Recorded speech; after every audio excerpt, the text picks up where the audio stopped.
Hello agriculturist, स्वागत है आपका आपके अपने यूट्यूब चैनल एग्री डॉक्टर में। जैसा कि आप सभी जानते हैं कि joint entrance examination of JNQV NRVSQV का रिजल्ट आ चुका है एंड फाइनली आप सभी ने अपना अपना रिजल्ट देख लिया होगा एंड इसके साथ साथ आप अपनी रैंक एंड आपके मार्क्स को एंड आपको कौन सा सब्जेक्ट किस कॉलेज में चाहिए है इसको भी आप हमारे कमेंट सेक्शन में लिख सकते हैं, जिससे हमको भी थोड़ा सा आइडिया हो जाएगा।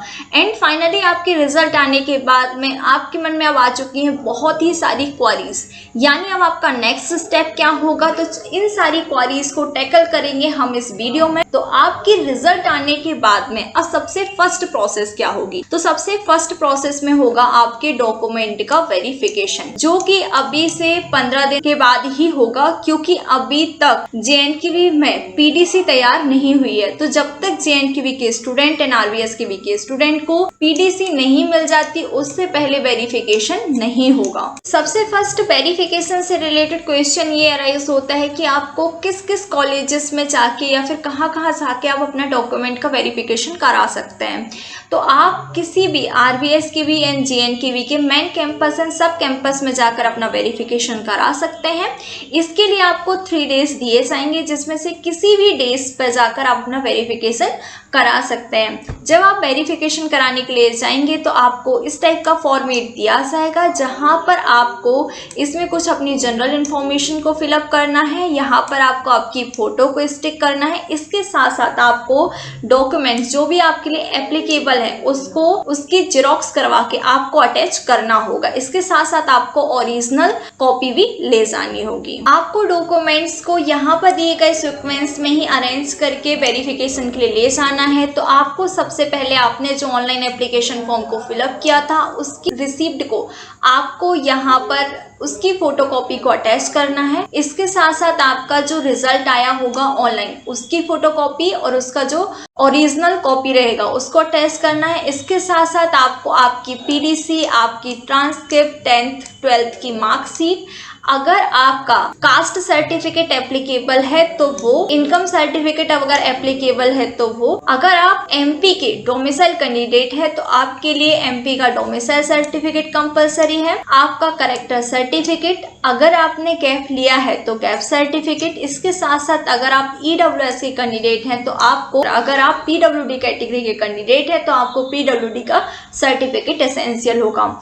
तो आपको सबसे पहले अपने डॉक्यूमेंट्स को अरेंज कर लेना है। आपके वेरिफिकेशन का सक्सेसफुल कंप्लीशन होने के बाद में आपको एक रिसिप्ट दी जाती है, जिसे आपको केयरफुली रखना है, क्योंकि उसका यूज़ आपके एडमिशन के टाइम पर होता है। आपके वेरिफिकेशन कंप्लीट होने के बाद में सेकेंड प्रोसेस होती है, जहां पर आपको काउंसलिंग के लिए एप्लीकेशन फॉर्म को फिलअप करना होता है।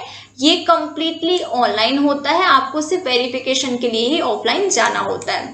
इसमें आपको आपकी प्रेफरेंस के अकॉर्डिंग, यानी आपको किस कॉलेजेस देन उसमें किस सब्जेक्ट आपको चाहिए है उसकी प्रेफरेंस को आपको केयरफुली फिलअप करना होता है। क्योंकि अगर आपका अपग्रेड होगा तो आपने जो भी सब्जेक्ट सीक्वेंस वाइज फिलअप किए हुए हैं उसके बेसिस पे ही होता है। एंड इसके बाद में आपका कुछ दिनों के बाद में आपका सीट अलॉटमेंट का रिजल्ट आता है।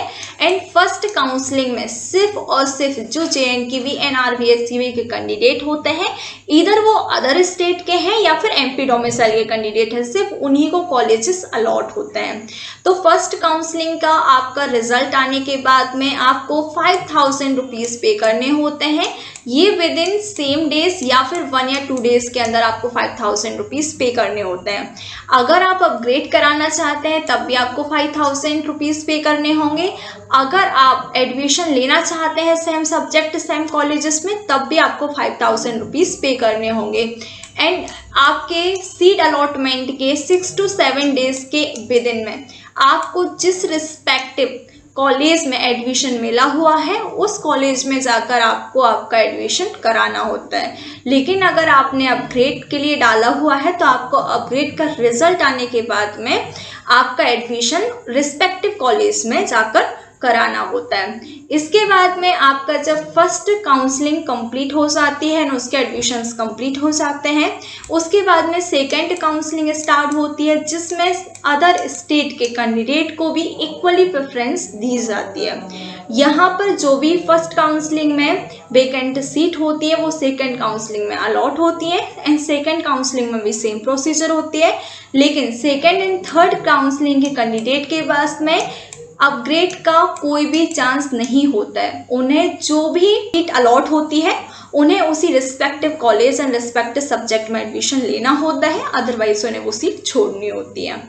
एंड आपकी अब नेक्स्ट क्वेश्चन ये आता है कि किस सब्जेक्ट की या एमएससी में फ्री एंड पेमेंट की कितनी फीस है। एंड अब हम बात करते हैं कि आपके एडमिशन की फीस कितनी होगी। तो जब आप एमएससी एग्रीकल्चर में आपके जितनी भी एग्रीकल्चर के सब्जेक्ट है उसमें एडमिशन लेते हैं और इसके साथ साथ आप डे स्कॉलर हैं तो आपको टोटल 17,405 रुपीज़ पे करने होंगे। लेकिन अगर आप हॉस्टलर है तो आपको 22,935 रुपीज़ पे करने होंगे अगर आप फ्री सीट में हैं तब। लेकिन अगर आप पेमेंट सीट है तो आपको 28,740 रुपीज़ पे करने होंगे, जबकि डे स्कॉलर को 34,270 रुपीज़ पे करने होंगे। एंड अगर आप पीएचडी के कैंडिडेट हैं तो आपको 23,005 रुपीज़ पे करने होंगे आपके एडमिशन के टाइम पर, जो कि आपके फर्स्ट सेमेस्टर की फीस होगी एंड इसके साथ साथ अदर फीस भी इंक्लूडेड होगी। लेकिन अगर आप पेमेंट सीट पे हैं तो आपको 36,605 रुपीज़ पे करने होंगे डे स्कॉलर को। लेकिन अगर आप हॉस्टलर हैं तो आपको एडमिशन के टाइम पर 28,535 रुपीज़ पे करने होंगे, जबकि पेमेंट सीट के कैंडिडेट को 42,135 रुपीज़ पे करने होंगे।